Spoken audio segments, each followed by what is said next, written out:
Good morning. Good morning. Welcome.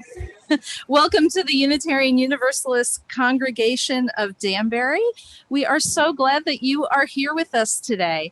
My name is Samantha McCoy. I'm coordinating the service today, and I signed the membership book here back in December of 2003. I've worn a variety of hats over the course of that time, but I'm currently serving as the chair of our Sunday Services ministry team. Welcome. If you have an electronic device with you and have not silenced it, now is a great time to take a moment and do that. So the Unitarian Universalist Congregation has been gathering for over 200 years.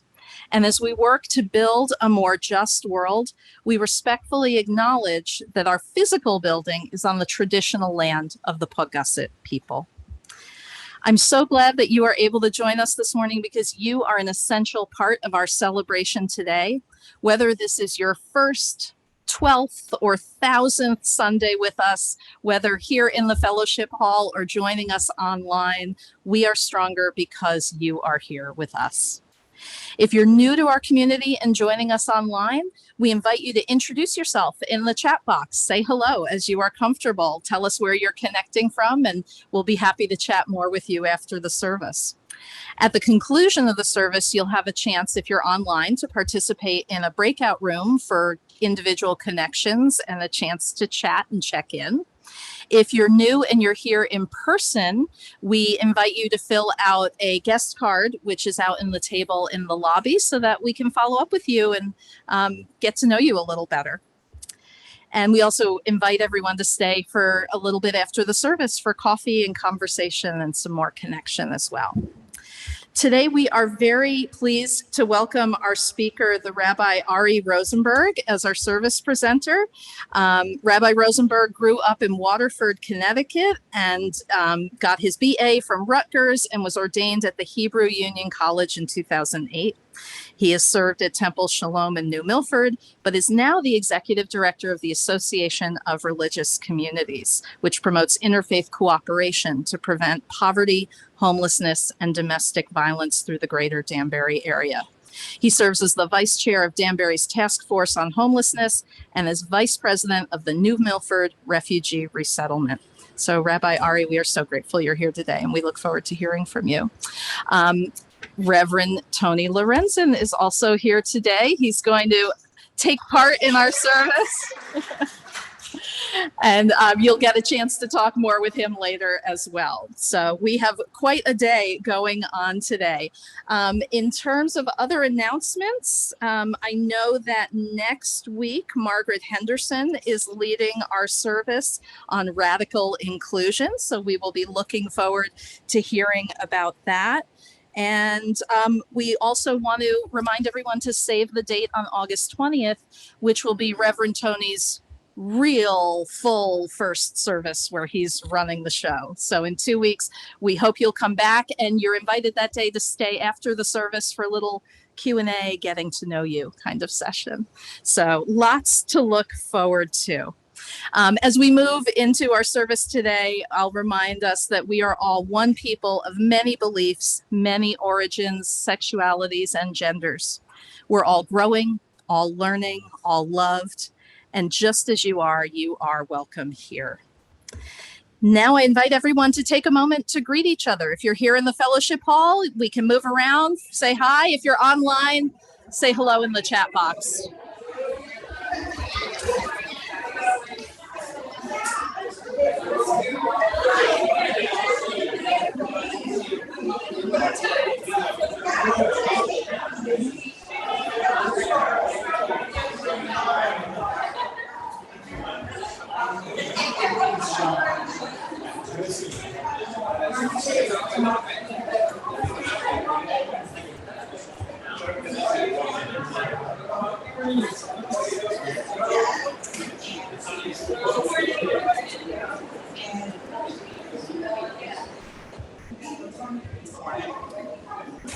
Okay.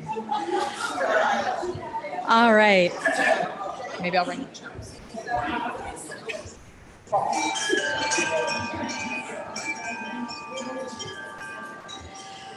So now I invite you to join us in our hymn of welcome, which is Though I May Speak with Bravest Fire. It's number 34 in the hymnal, and the words will also be on the screen. Please rise in body or spirit to join us. I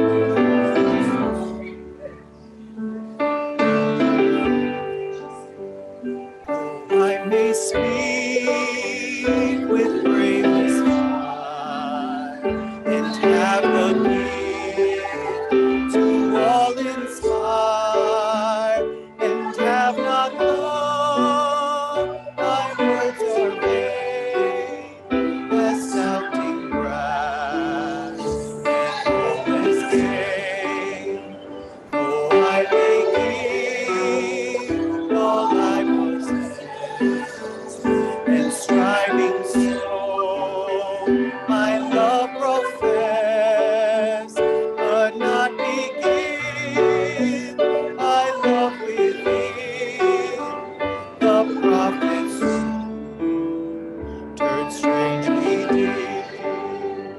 Come, Spirit, come, our hearts are true.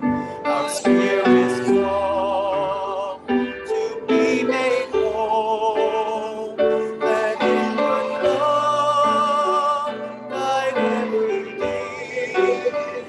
By this we worship and are free.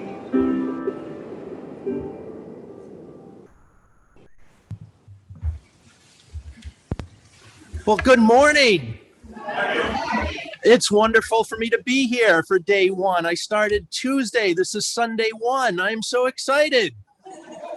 We're going to have a great time together. This morning, however, my role is fairly simple. And at this moment, we're going to do something that is emblematic of our tradition, like the symbol of our faith, which we do to start our services. I happen to believe that we make this time and this place holy by virtue of our being here with each other. And I find that wondrous. So as we say the chalice lighting words, Sam's going to light the chalice, and please join with me. Love and justice is its light. This is our covenant, to dwell together in peace, to seek and speak the truth in love, to help one another and celebrate life.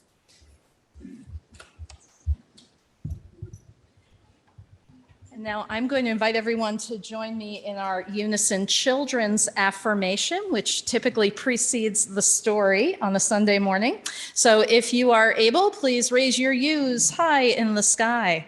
We are Unitarian Universalists. We are people with open minds, loving hearts, and helping hands. We care for the earth and each other. Today's story is going to come via video, so we'll turn our attention to the screen. It's from a children's book. The author's name is David Lamotte, and the story is called White Flower.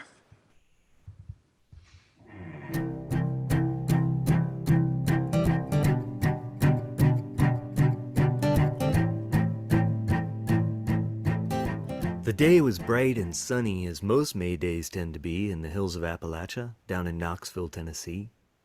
A dozen men put on their suits and quickly took their places in white robes and those tall and pointed hoods that hid their faces. Their feet fell down in rhythm as they started their parade. They raised their fists into the air, they bellowed and they brayed. They loved to stir the people up. They loved when they were taunted. They didn't mind the anger. It's exactly what they wanted. And as they came around the corner, sure enough, the people roared. But they couldn't quite believe their ears. It seemed to be support. Had Knoxville finally seen the light? Were people coming round? The men thought for a moment that they'd found their kind of town. But then they turned their eyes to where the cheering had its source. As one, their shoulders crumpled when they saw the mighty force. The crowd had painted faces, and some had tacky clothes, their hair and hats outrageous. Each had a bright red nose. The clowns had come in numbers to enjoy the grand parade, and they laughed and danced that other clowns had come to town that day. And then the marchers shouted, and the clowns all strained to hear, each one tuned in intently with a hand cupped to an ear. "White power," screamed the marchers, and they raised their fisted hands. The clowns leaned in and listened like they couldn't understand, and then one held up his finger and helped all the others see the point of all this yelling, and they joined right in with glee. "White flour!" the clowns shouted, and they reached inside their clothes. They pulled out bags and tore them, and huge clouds of powder rose. They poured it on each other, and they threw it in the air. It got all over baggy clothes and multicolored hair.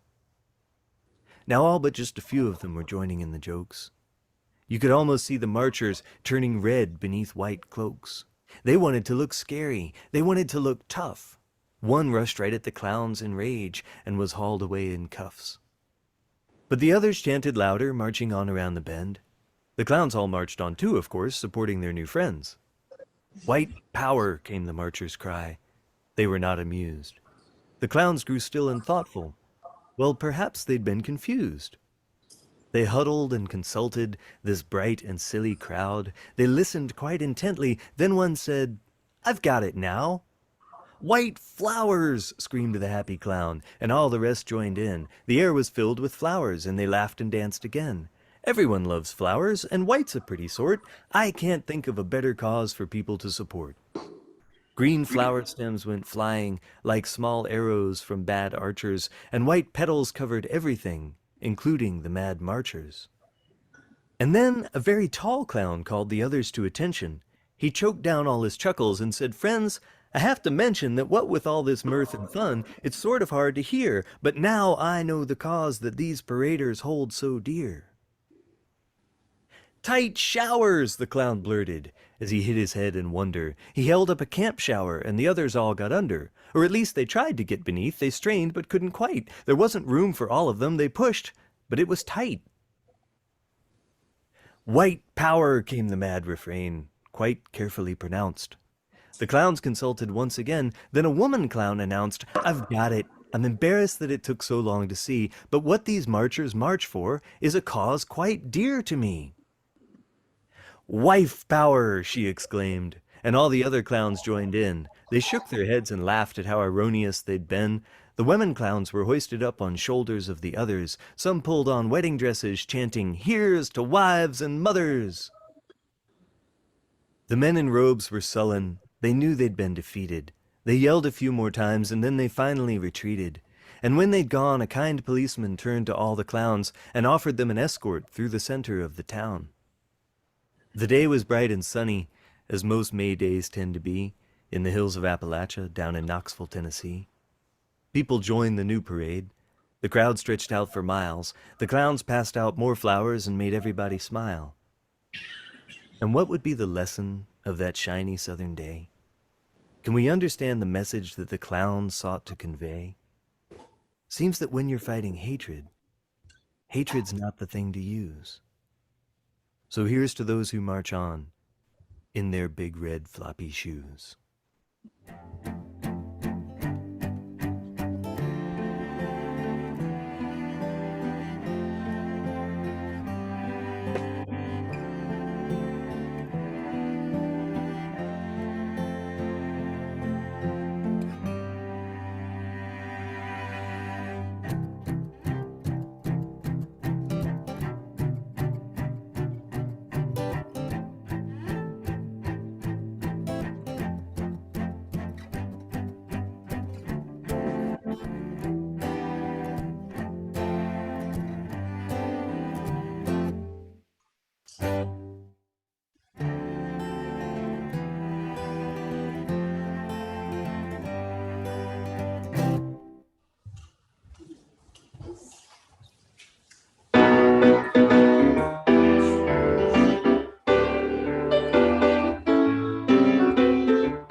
Now is the time in our service where we share our milestones.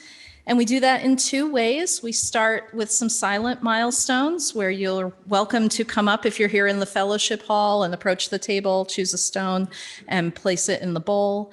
If you're online and you'd like to mark a silent milestone, you're invited to perhaps put an X in the chat box, just make an acknowledgement that you're thinking of something. And when we finish with the silent milestones, we'll move into spoken milestones. And we'll also take a few moments of silent reflection now. I will ring the singing bowl to start. Try to settle yourself. Maybe think about what you've heard. Think about your breathing. Just take it all in this morning. And then when I ring the singing bowl to end, Jerry will take us into Spirit of Life.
Now we will gratefully receive the offerings that sustain this congregation, sustain our programs, activities, these wonderful facilities we have around us, and our beloved staff.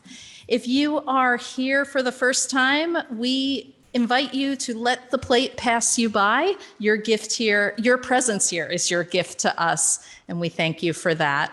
The greeters will come around with the offering plates, and Jerry will play the offertory. You also have the ability to give online if you go to uudanbury.org or use the QR code on the screen. Thank you.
So, first of all, I just want to say thank you to everyone for having me here today. It's a beautiful service and a warm welcome to my new colleague here, Reverend Tony.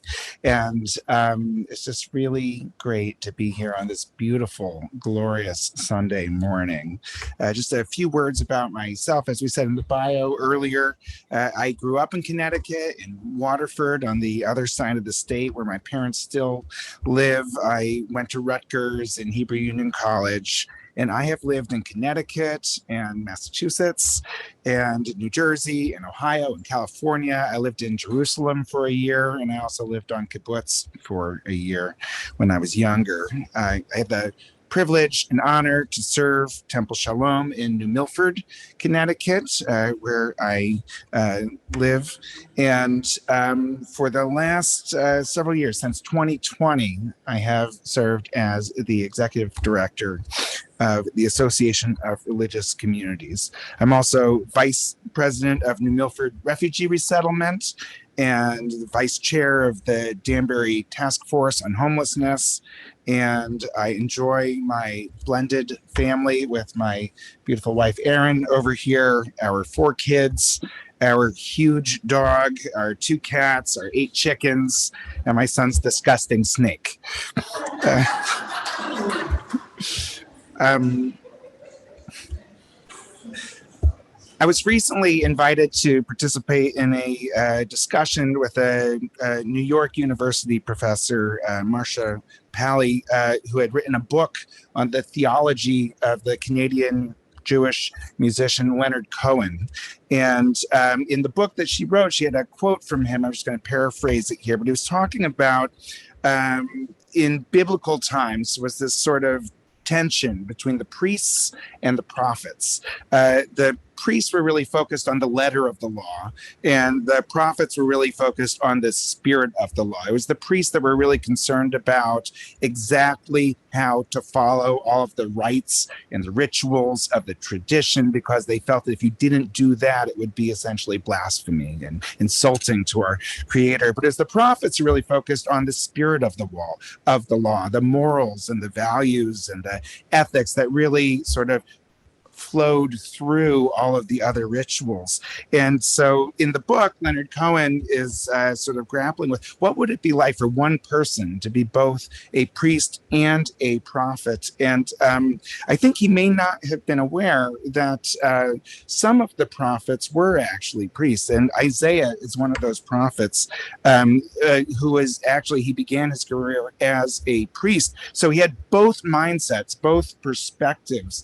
And in the Jewish tradition, on the holiday of Yom Kippur, it's a day of atonement, and there are a lot of rites and rituals that you're meant to follow, but it's also a real time of self-reflection and introspection and soul-searching. And so on that day, he really grappled with this, I think what he believed was a sort of a paradox in which somebody might live in an ethical life for 364 days of the year. And then on that one day, they would do all the rituals and all the practices. They would fast. That's the Jewish tradition, is not to eat on that day. And he saw a real hypocrisy in that. And so he really struggled with that. And there's a passage in chapter 58 when the prophet Isaiah asked, "Is this the fast that I've chosen, a day of self-affliction? Is that what you call a fast?" And he continues, "Is not this the fast that I have chosen?" And it's sort of a play on words, sort of poetically thinking of fasting in a different way. And he adds, "To unlock the shackles of injustice, to loosen the ropes of the yoke, to let the oppressed go free, and to tear every yoke apart." That was his vision of what we should really be focused on in a time of self-reflection and introspection. And he adds, "Surely it is to share your bread with the hungry, to bring the homeless poor into your house, and when you see the naked, to cover them, and never to ignore your own kin. And if you offer your compassion to the hungry and satisfy the famished creature, then shall your light shine in the darkness." And it's sort of through that lens of this tension between, the priests and the prophets and the letter of the law and the spirit of the law, and this focus on making sure that everyone in our community has their basic needs met, that the Association of Religious Communities was founded way back in 1974. And through support from the community, from all of the churches and the synagogues and the masjids, we have been able to work towards our mission, which is, that's written, to facilitate interfaith cooperation and other partnerships to alleviate the causes of violence, suffering, and hate while advancing peace, justice, and human dignity. And that was sort of what I entitled this talk, How to Alleviate the Causes of Violence, etc. And ARC, as we're called, is Danbury's only purposefully interfaith organization preventing poverty, homelessness, and domestic violence. There are a lot of, most organizations are by nature interfaith, but we're purposefully interfaith. And there are a lot of organizations that work on just poverty or just homelessness or just domestic violence. And we work on all of them at the same time. So I want to talk a little bit about those different kinds of programs that the Association of Religious Communities is offering. So first is our interfaith community work. You may have seen we have articles in the Danbury News Times from time to time. It's called Forum on Faith. It's an opportunity for clergy and lay leaders to share their own perspective, in the hope that if we all share our perspectives, we get to learn a little bit from each other. We also participate in events like Martin Luther King Day events. We host an interfaith Thanksgiving service every year. Last year, we had about 20 clergy there. It was really amazing. We're grateful to the UUCD for helping to support our Interfaith Peace Camp, which, for those who don't know, we have this incredible program that we do through support from the community. It's for 25 kids. Any family that receives SNAP benefits gets a free ride to this program. We provide all the food. We take them swimming in the afternoons. And what they do is they spend one day at a church, one day at a Muslim masjid, one day at a synagogue, one day with a Buddhist priest, and one day with Native Americans, learning about peace in the different religions. And we've been doing that for years with support from this congregation. It's absolutely adorable to see these kids, and for the parents it's a huge relief.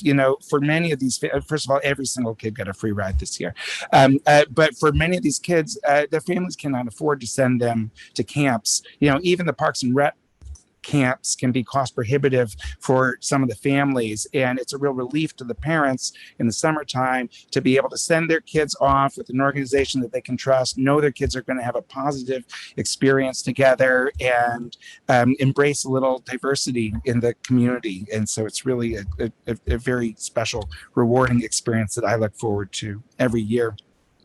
I would say the interfaith work that the Association of Religious Communities does sort of is an overriding theme in everything that we do, because we believe that it makes a difference when we're helping people to know that that support is coming from an interfaith collaboration of Muslims, Jews, Christians, Buddhists, also atheists, anyone who chooses to be part of this work. And there's so much bigotry in the world. There's so much xenophobia. There's so much fear of the other. But when you are in need and you receive help from an organization that is made up of all these others, it makes you less fearful of the other and more willing to embrace the other as your neighbor and your friend. So I talked a little bit about the interfaith work that we do. We also have a very unique domestic violence prevention program.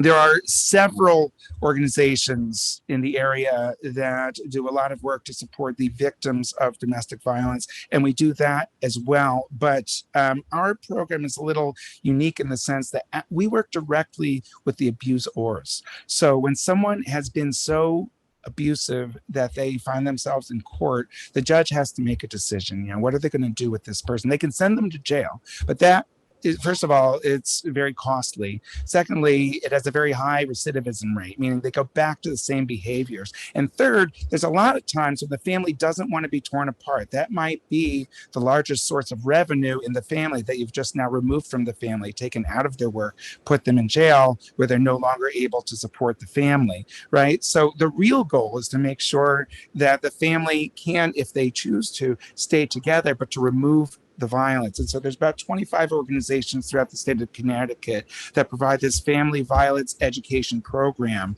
And ARC is one of those organizations. We serve, believe it or not, about 550 families every single year.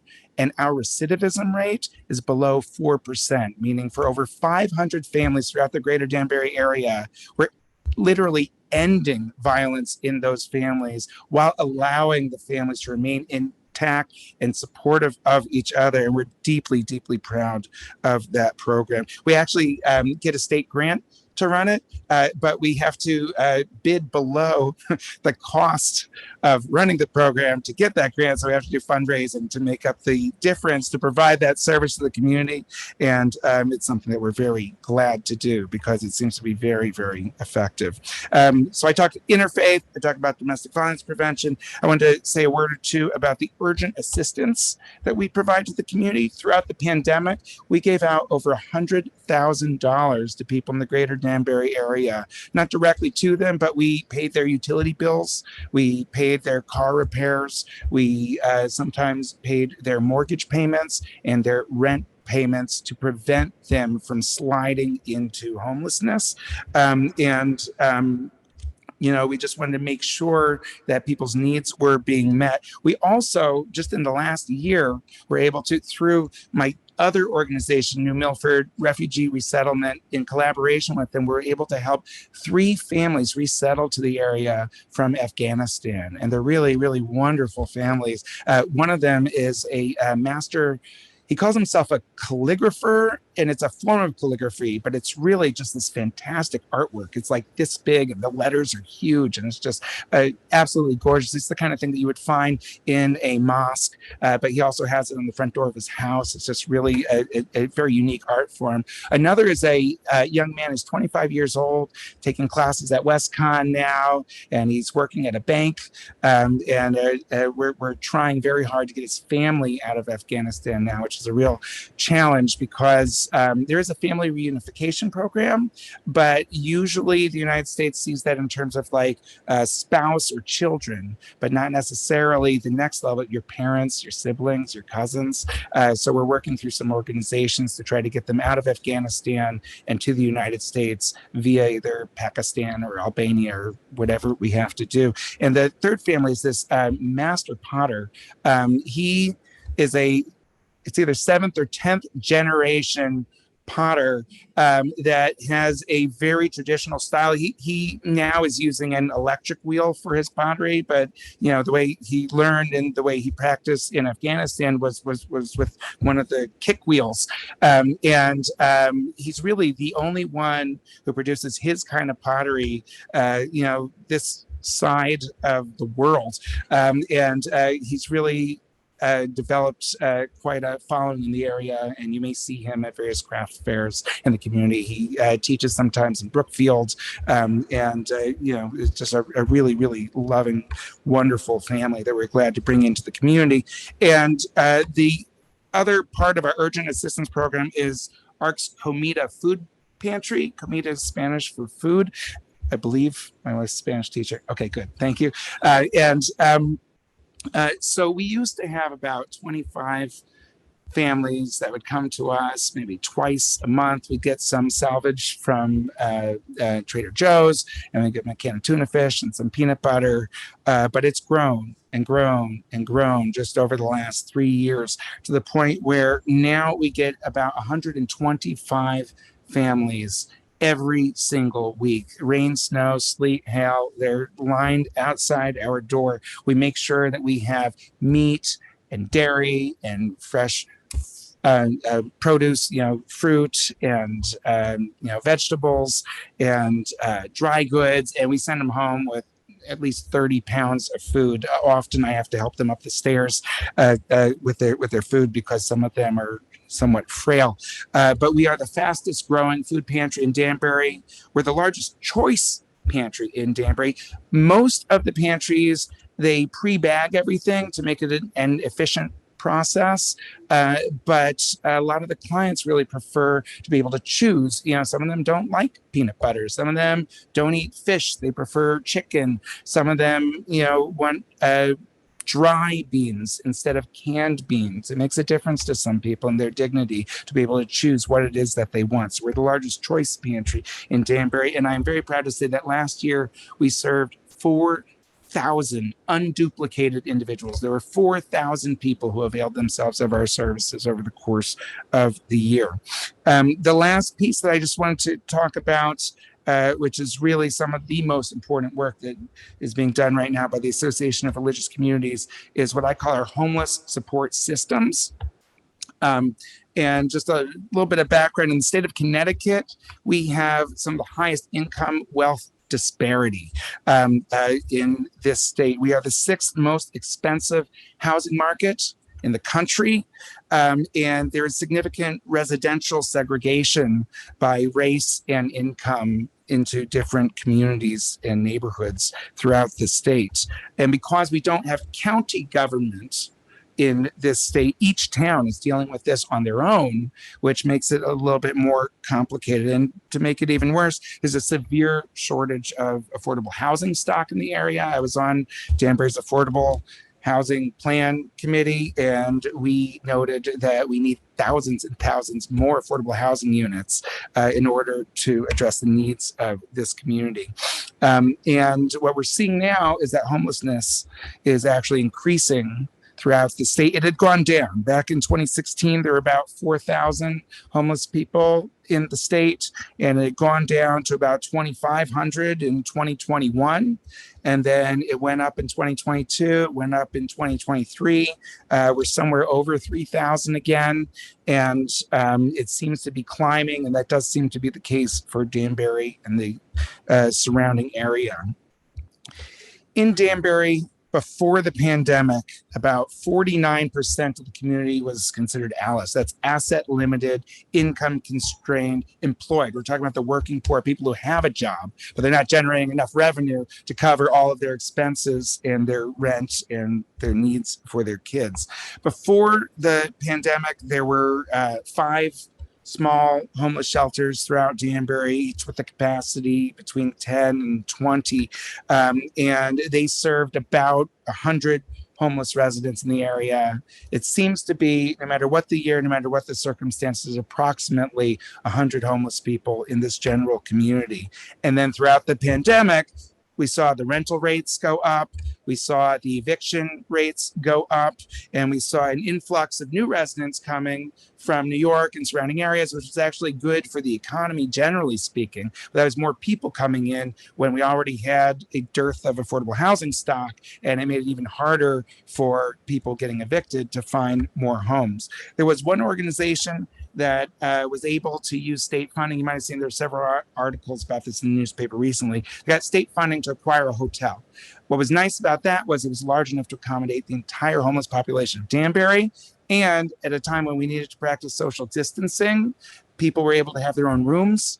And not a single homeless person died from COVID during the entire pandemic, thanks to that, which is a really wonderful service to the community. But people in that neighborhood did not like having a shelter in their neighborhood, not in my backyard. And they protested against it, and they cast aspersions against it. It wasn't actually zoned to be a shelter.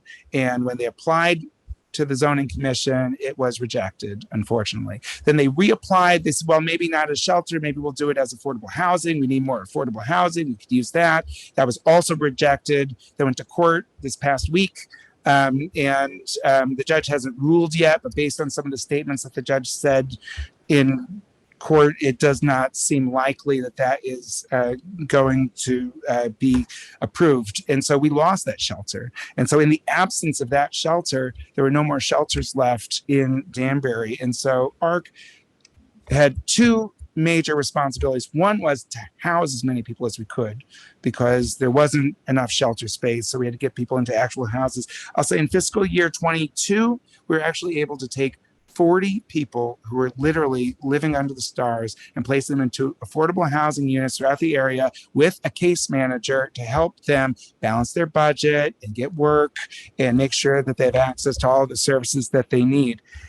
Last year, the year after that, we actually housed 75 people. That's the most people that we've ever housed ever. And honestly, my case managers are superheroes. They worked really, really hard to cultivate good relations with landlords to make sure that we had units that we could put people in and to make sure that the landlords were pleased with their tenants so that they would take other tenants from us in the future. And then on top of that, because there was no more shelter, we actually opened a homeless shelter this year, which I already had a full-time job. I was pretty busy, but I asked everyone in town if they would open another homeless shelter, and nobody said yes. So I said, I guess I got to do it. So ARC opened a shelter on New Street this year. It's got a capacity of 20 men and women. We're at capacity every single day, and it is a labor of love. Do I get calls at 3:00 in the morning? Sometimes I do, and I'm really grateful to my wife for staying married to me despite all of that.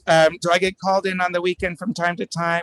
If someone doesn't show up for their shift, do I go in and cover that shift myself? I do sometimes because it's got to be done. We have actually now a really great team working there, serving the community. And our goal is for the people that are staying with us to have a dignified, positive experience while they're there. I give them all my cell phone number if they need to call me. They know that I say hi to them every day, and they know that they can reach out to me if they feel like they haven't been treated appropriately. And the other thing is we just want to get them housed as soon as possible. In Fairfield County, it takes on average, believe it or not, tragically, 341 days from the day somebody first calls 211 to announce that they're homeless to the day that they sign a lease for an affordable housing unit somewhere. But in the first 6 months that we were open, we were able to house 5 people. So it was a steep learning curve, but we're going to actually accelerate that pace and make sure that we get people housed as soon as possible. I'm going to start to wrap up here. I began with some words from the prophet Isaiah, and I want to conclude with some words from the prophet Isaiah. You know, in chapter 19, there's this fascinating passage, lesser known than the other one that I mentioned, where people often think that Jewish people think God just cares about the Jewish people, and Christian people just think God just cares about the Christian people, and whatever. But that's really not the case. And there's this passage in Isaiah 19 that says that in the future, it says, Israel shall be a third partner with Egypt and Assyria as a blessing on earth. For the God of hosts will bless them, saying, blessed be my Egypt, my Assyria, my Israel. And what you need to know is at the time that Isaiah was writing this, Egypt, Assyria, and Israel were all sworn enemies of each other, right? They were fighting each other constantly, year after year after year after year. But the vision of the future was a time that they would all be collaborating, working together in an interfaith capacity, and that there wouldn't be any preference for the Egyptians or the Assyrians or the Israelites. They would all be God's people because we're all created by God. And so it's in that spirit of the interfaith collaborations that we have to do. And to answer my question, how to alleviate the causes of violence, suffering, and hate while advancing peace, justice, and human dignity, I turn to the back page of this pamphlet that you have right here, and I look at what you're doing, and I see what you're affirming and promoting right here at UUCD, and I see to affirm and promote the inherent worth and dignity of every person, to affirm and promote justice, equity, and compassion in human relations. And I see it goes through to affirm and promote journeying towards spiritual wholeness by working to build a diverse, multicultural, beloved community by our actions, that accountability dismantle racism and other oppressions in ourselves and our institution. So I think you're doing it right here. I think there's something really beautiful and sacred about a space where people can gather together in the community and appreciate the diversity and promote justice and human dignity. So I want to thank you so much for allowing me to be here today. If you have any other questions for me, I'll stick around after the service and be very happy to answer them. Thank you so much.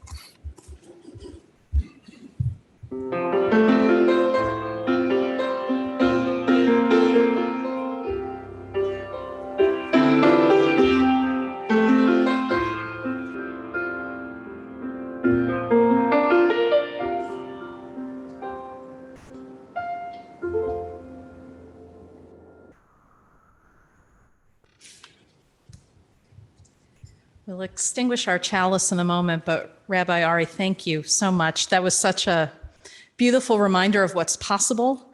And I think all of us here at UUCD are proud to play at least maybe a small role in some of the work that ARC is doing. And we'll look for more ways we can continue to support that work.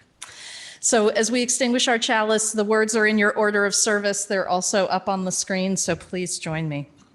We extinguish this flame, but not the light of truth, the warmth of community, or the fire of commitment. These we carry in our hearts and out into the world until we are together again.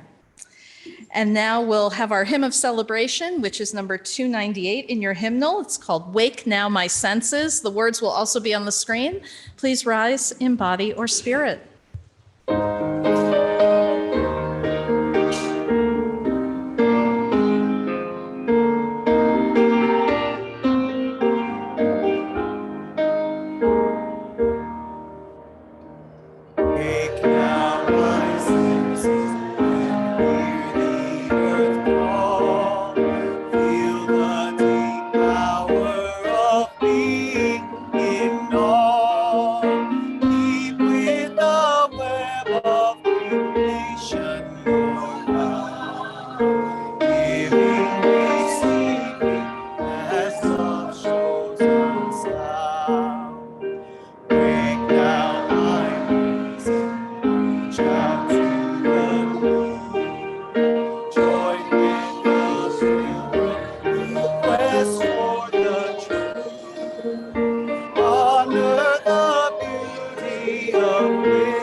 I personally want to thank Rabbi Eric for being our rabbi this morning.